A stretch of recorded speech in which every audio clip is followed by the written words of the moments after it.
Assalamualaikum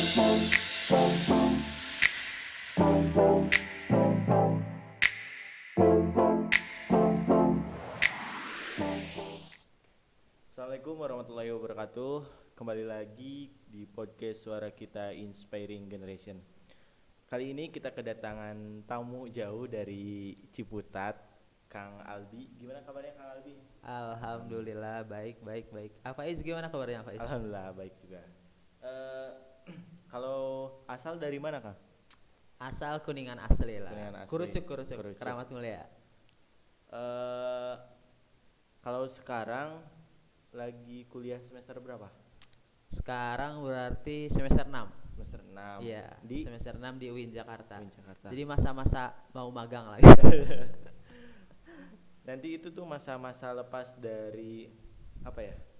Main-main gitu. Nanti semester 7 semester 8 mulai pusing gitu. Bisa jadi, Iya. bisa jadi. Makanya dipuas-puasin nih acara-acara kayak gini keren banget. Kalau kemarin kan saya sempat dengar juga karena kebetulan Kang Albi ini termasuk keluarga dari Inspiring Generation.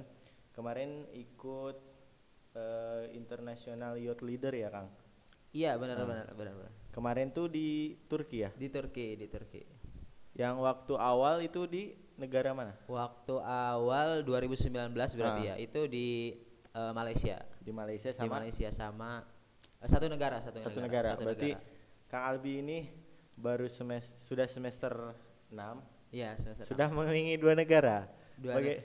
Satunya sebenarnya Singapura. Cuma itu transit.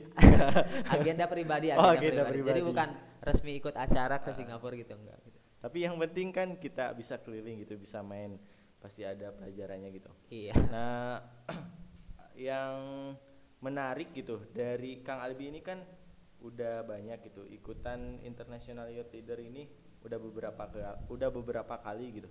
Apa sih yang bikin Kang Albi ini pengen ikut dan ngerasa menarik nih ikutan ini gitu, dan bisa kasih tahu trik dan tipsnya untuk bisa seperti Kang Albi? Iya, sebetulnya mungkin masih banyak orang ya yang mungkin lebih expert di bidang ikut-ikut event ke luar negeri. Cuma saya juga masih nyoba-nyoba, juga apakah ini seru atau enggak, masih di tahap itu. Jadi belum di tahap udah benar-benar passionnya di situ, enggak gitu.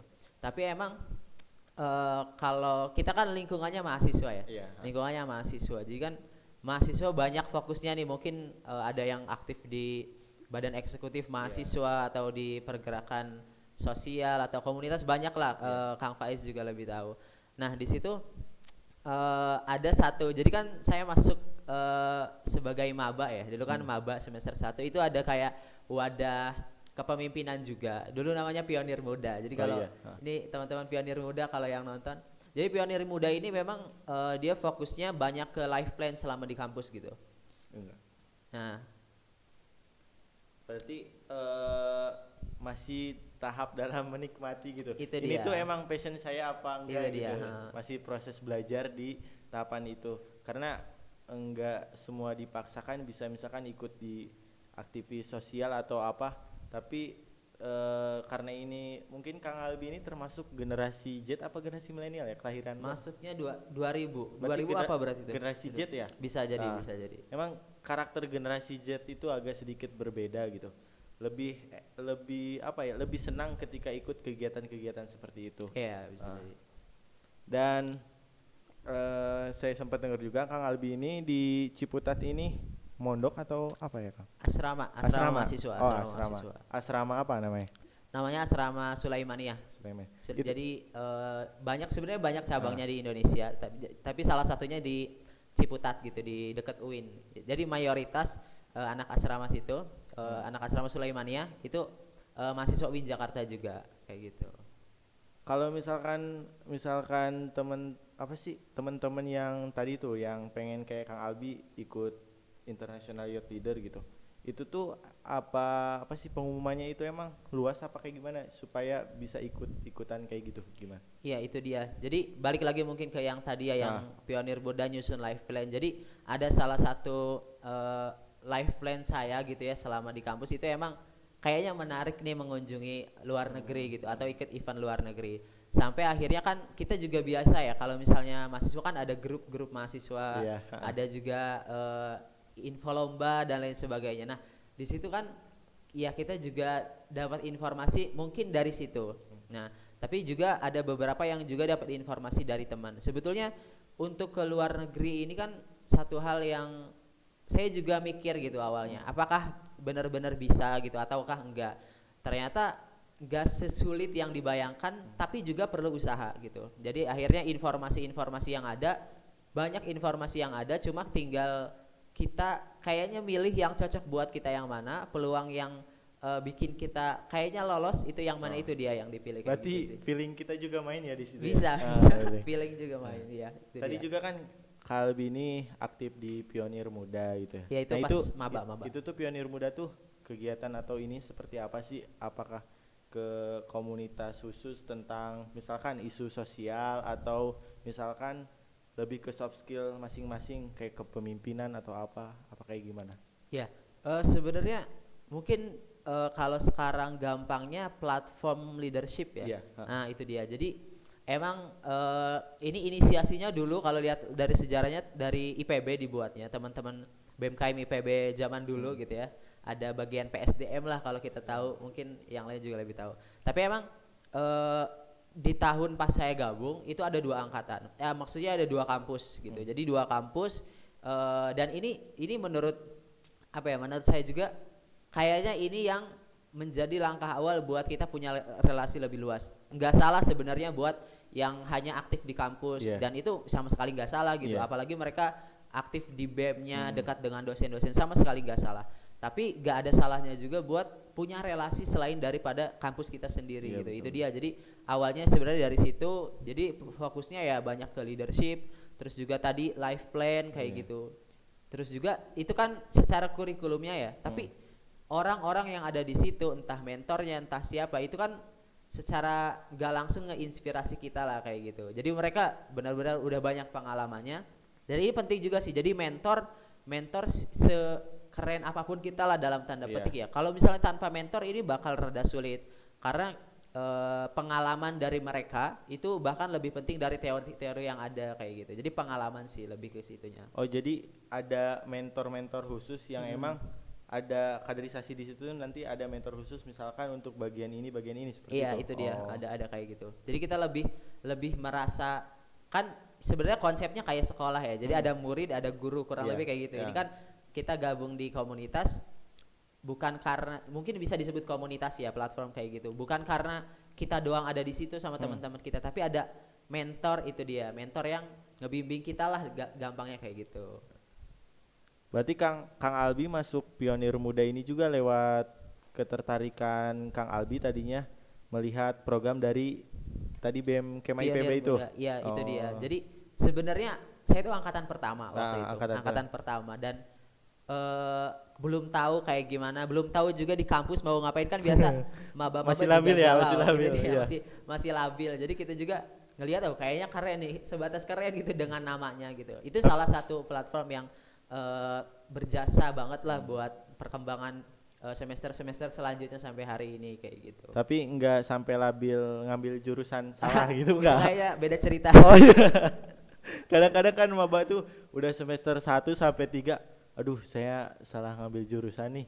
Kayaknya passion saya enggak di sini. Biasanya kan teman-teman maba suka ada yang kayak gitu ya. Ada. Bahkan pernah sih. Jadi waktu satu kesempatan, jadi pernah diundang sama teman waktu itu di Karawang. Itu kan edukasi kampus ya, ada edukasi kampus namanya. Jadi ada sekitar di SMA. Di SMA di Karawang. Jadi pesertanya hampir dari seluruh SMA di Karawang. Mungkin pesertanya berapa ya? Sekitar 200 atau sekian lah gitu. Jadi ada di antara mereka mayoritas pertanyaannya mereka ini sekali lagi nggak salah ya. Jadi pikiran mereka tuh cuma terbatas gitu. Sekolah kuliah tuh cuma dengan lewat SNMPTN atau SBMPTN atau jalur mandiri. Terus bayangan mereka kampus di Indonesia tuh cuma kampus-kampus yang ternama atau terkenal gitu. Nah di situ jadi salah satu tempat juga yang juga kita harus paham, jurusan tuh di Indonesia, kampus di Indonesia itu ribuan, bahkan kalau kita lihat data-datanya ya banyak gitu. Tapi sayangnya itu dia yang sekarang ada di otak-otak anak-anak siswa nih yang mau kuliah, mungkin ini jadi tips juga kali ya. Ini jangan kemudian mikirnya, wah kampus nih cuma ini, kalau gak lolos di sini gak bisa kuliah. Nah ini dia yang apa sebenarnya kurang maksimal kayak gitu sih. Iya kan, terkadang kan suka ada pengen ke kampus ini gitu karena nama kampusnya besar, padahal kita yang harus membesarkan nama kampus itu gitu dia. kan. Setuju. Kadang-kadang kan suka pikir kayak gitu biar saya terkenal atau apalah gitu, tapi kan itu juga nggak jadi masalah buat dia ya gitu. Iya benar banget Gitu. banget. Karena menjadi branding juga mungkin. Iya Nah, benar. Jurusan Kang Albi tuh apa sih? Manajemen dakwah. Manajemen dakwah. Rada Termasuknya berarti rada aneh ya. ke komunikasi ya? Masuknya kalau di sebenarnya setiap kampus beda fakultas juga. Yang di UIN Jakarta Fakultas Dakwah dan Ilmu Komunikasi. Jadi masuknya dakwah dan ilmu komunikasi kayak gitu. Berarti belajar mengenai public relation enggak? Awalnya kan kalau kita dulu kan mau masuk jurusan lihat namanya dulu kan. Yang penting keren ada manajemennya masuk. Ya udah masuk. Tapi sebenarnya ternyata tapi sekali lagi nggak menyesal. Ya ada sih pasti ada pembelajaran gitu ya. Tapi emang manajemen dakwah ini lebih ke simpelnya dia itu pengelolaan organisasi keislaman gitu. Jadi lebih ke non profitnya sebenarnya. Berarti kan Kang Albi ini kan kebetulan di IGN gitu ya. Bisa menerapkan manajemen karena kan bagian dari bisa apa sih ya, meningkatkan termasuk sumber daya manusianya gitu. Tapi termasuk IGN ini lengkap banget, ya, lengkap banget. Jadi ada dari segala bidang ilmu, ada dari segala elemen gitu. Misalnya mahasiswa, santri, pelajar, ini udah lengkap banget sih. Jadi saya mah mungkin tim hore aja gitu. Sama kayak saya. Kita ngikut sama suhu-suhu. Keren sih, keren. Tapi benar IGN lengkap banget. Kalau misalkan tadi tuh kan kita sedikit ngebahas mengenai asrama ya, Kang. Asrama. Kang Albi ini kan asramanya tadi di Sulaimania. Ya? Nah, Ciputat. Ada apa ya? Pasti kan ada tujuan gitu ya. Tujuan Kang Albi ini masuk ke asrama ini selain pengen belajar gitu ya. Apakah ada misalkan ke jenjang selanjutnya pendidikan atau kayak gimana gitu? Maksudnya itu tuh sebagai batu loncatan apa kayak gimana gitu? Benar banget. Jadi kita kan kadang jangka panjang ya, jangka panjang, kemudian juga kampus juga belum tentu. Jadi ada banyak kaki buat kita melangkah gitu kan, bukan cuma satu aja. Jadi ibaratnya kampus itu satu, ya udah satunya apa gitu. Jadi asrama salah satu pilihannya. Dan terus juga sebenarnya ini sih lebih ke personal kepribadian lah kayak gitu. Maksudnya karakter pribadi gitu. Saya tuh termasuk yang kalau untuk kan banyak ya teman-teman yang ngekos. Jadi pilihan mahasiswa kan ada ngekos, ada asrama mahasiswa, ada mungkin pondok pesantren kayak gitu. Saya tuh termasuk yang kalau misalnya ngekos bakal sulit ngatur waktu. Itu dia. Jadi satu hal yang di samping belajar, asrama tuh kedisiplinannya bisa ngebentuk kita. Itu satu. Kemudian jangka panjangnya emang mungkin banyak juga asrama atau pesantren lain ya. Nah, termasuk asrama Sulaimania. Jadi memang ini adalah salah satu cabang asrama dari Turki kayak gitu. Jadi ada harapan dan ada sebuah program lanjutan pasca kampus itu di Turki. Ya doain aja semoga bisa. Mudah-mudahan ya Kang Albi bisa melanjutkan studi strata S2-nya ini di Turki gitu. Kan kemarin udah main ke Turki tuh. Kemarin pemanasan.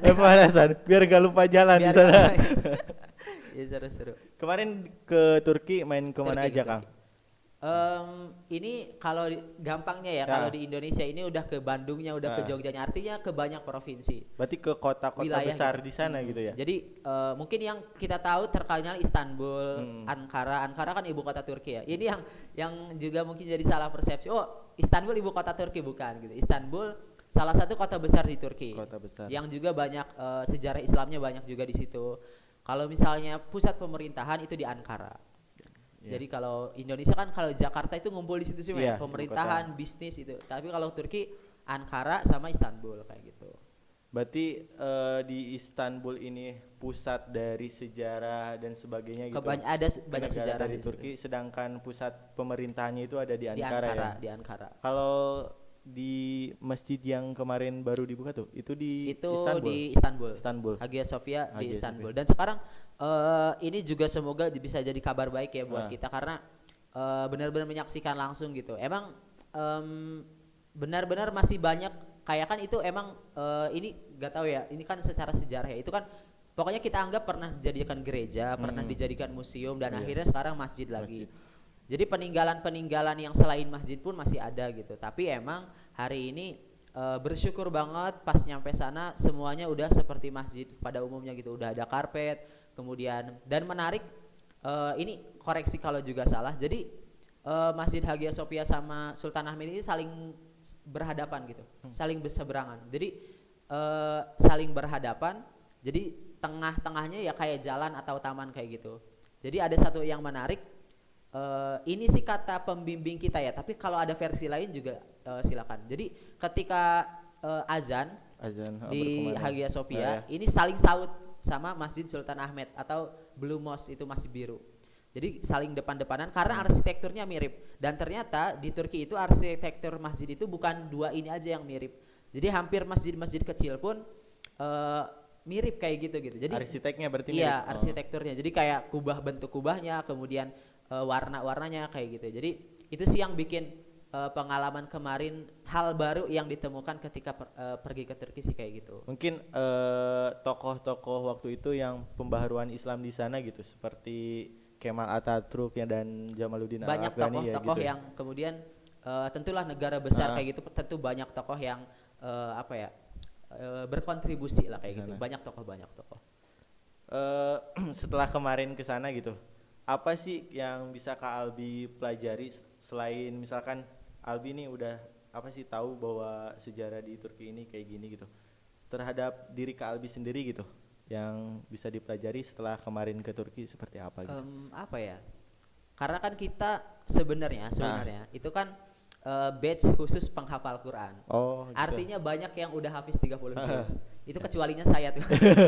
Tapi Ya, kita doakan mudah-mudahan doakan, bisa. Kita sedang menuju ke sana. Cuma emang sebetulnya batch-nya adalah itu dan main eventnya, program utamanya itu pembacaan ayat suci Al-Quran di Hagia Sophia. Dan ini satu hal yang penting masyarakat Turki, gak tahu masyarakat Turkinya atau juga turis, mereka respect kayak kita lagi baca Quran di dalam masjid, mereka kayak videoin atau juga ada yang menyapa kayak gitu. Ini juga ya salah satu bentuk kita dakwah kayak manajemen dakwah kan dakwah kayak gitu sih. Tapi kalau inisiatif pribadi atau ada tujuan pribadi adalah banyak plan dalam hidup saya yang salah satunya adalah negara Turki pasti. Ada yang menarik ya Kang Albi terkait tadi ketika Kang Albi menyebutkan bahwa ketika teman-teman atau Kang Albi sendiri lagi membaca Quran gitu di Masjid Hagia Sophia ini, orang-orang di sana gitu memoto atau menyapa gitu. Berarti kan di sana hal-hal seperti itu jarang terjadi gitu.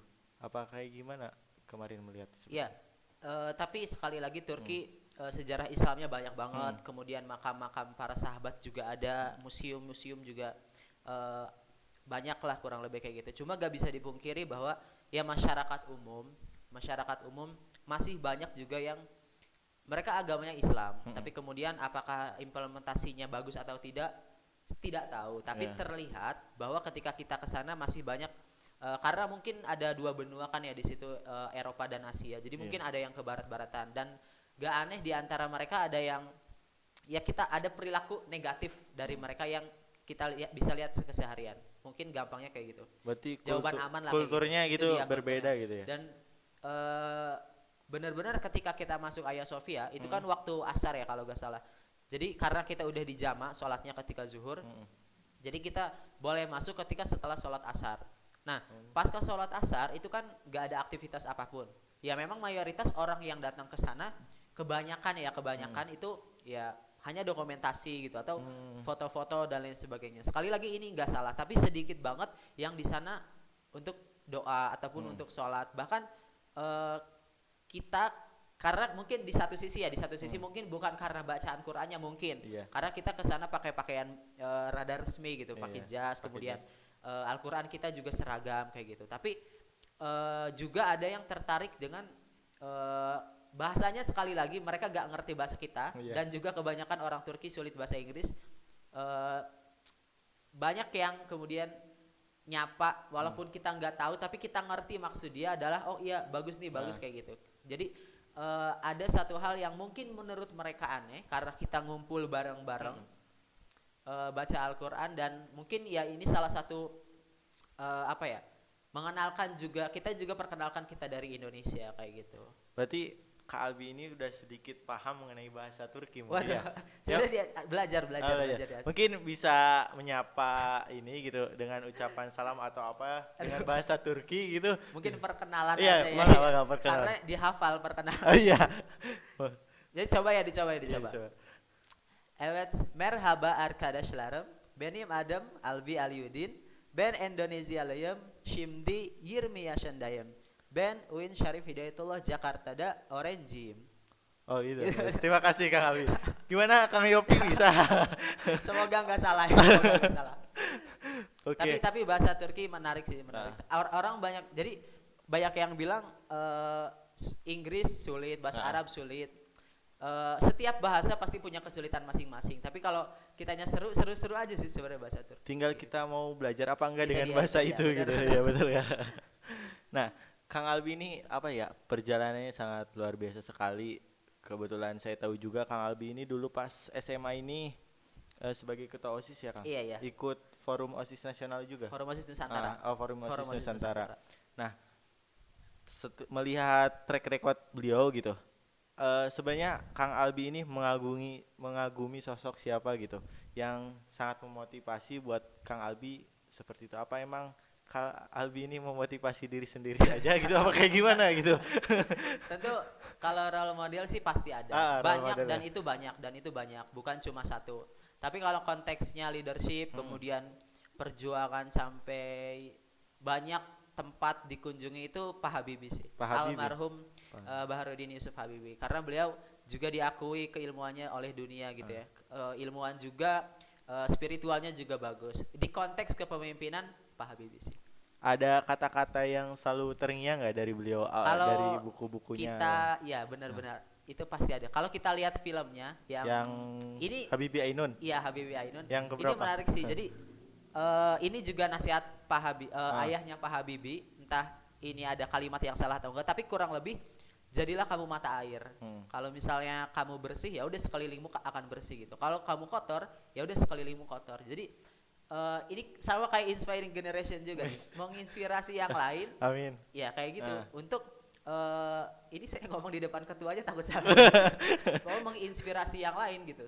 Ya kurang lebih kayak gitu. Kalau misalnya kitanya udah negatif, bawaannya kayak mungkin depan orang vibes-nya negatif atau kurang percaya diri, orang pun akan kayak gitu. Itu sih yang mungkin apa ya, satu statement beliau yang bisalah dijadikan untuk semangat hidup, salah satu semangat hidup kayak gitu sih. Mantap sekali ya, role model Kang Albi ini almarhum Pak Habibie gitu. Tadi setelah melihat apa ya, udah mendengar gitu role model Kang Albi ini almarhum Pak Habibie gitu, mungkin sekarang ngasih motivasi khususnya buat anak muda Kuningan gitu dan teman-teman keluarga Inspiring Generation juga, apa ya, motivasi gitu supaya bisa meniru gitu, atau mungkin bisa lebih dari Kang Albi seperti itu. Iya, tentu harapannya lebih ya, karena gak bisa dipungkiri juga banyak teman-teman dari Kuningan yang berprestasi lebih jauh bahkan sampai di tingkat nasional bahkan internasional kayak gitu. Nah, tapi perlu juga adanya perspektif lain. Jadi mungkin ini perspektif saya pribadi, ngomongnya sih ke saya aja lah kayak gitu, tapi umumnya ke teman-teman semua, bahwa ya hari ini kan udah banyak ya sosial media gitu kan. Juga kalau kita ditanya dulu cita-cita, mungkin masih kayak cita-citanya apa, dokter, polisi, dan mungkin sekarang udah rada berubah nih kegiatan-kegiatan itu gitu. Ketika ditanya pengen jadi apa, YouTuber misalnya, pengen jadi apa lagi, gamers gitu kan, selebgram, uangnya lebih banyak. Kalau misalnya sekarang kita mimpi pengen jadi CEO, pengen mimpi jadi bos perusahaan, sulit. Kita sebenarnya melewatkan satu hal yang hari ini terlewat gitu. Apa itu? Sosial media, yang kita adalah perusahaan dan bos dari sosial media kita sendiri. Itu bisa diakses publik kapanpun, itu terserah kita mau meng-share konten apapun. Hari ini Ya kalau misalnya orang banyak yang menggunakan sosial media, ya solusinya bukan kita menghindar, gimana caranya kita mainin alat itu gitu, sosial media ini supaya memberikan dampak positif ke orang lain. Jadi kembali lagi, kalau kita udah berpikir bahwa target kita adalah kebermanfaatan bagi orang lain, kebermanfaatan untuk diri sendiri itu udah pastilah ngikut kayak gitu. Jadi harapannya dari sekarang mungkin motivasi banyak, kayak misalnya ayo tetap semangat, itu kan ke diri kita sendiri. Nah sekarang gimana caranya 2 kali lipat lebih itu, dari 2 langkah lebih jauh dari itu gitu. Gimana caranya bermanfaat bagi orang lain, dengan harapan kalau kita udah punya target itu, maka kebermanfaatan buat diri sendiri juga pasti akan terlibat ke orang lebih kayak gitu. Itu sih. Oke, terima kasih Kang Albi buat Sama-sama. motivasinya gitu, dan terima kasih juga sudah datang ke podcast kita. Wah ini Suara alhamdulillah keren banget. di Inspiring Generation. Buat teman-teman juga jangan lupa untuk like, comment, dan subscribe YouTube kami Inspiring Generation. Tetap semangat dan jaga kesehatan. Terima kasih. Wassalamualaikum warahmatullahi wabarakatuh.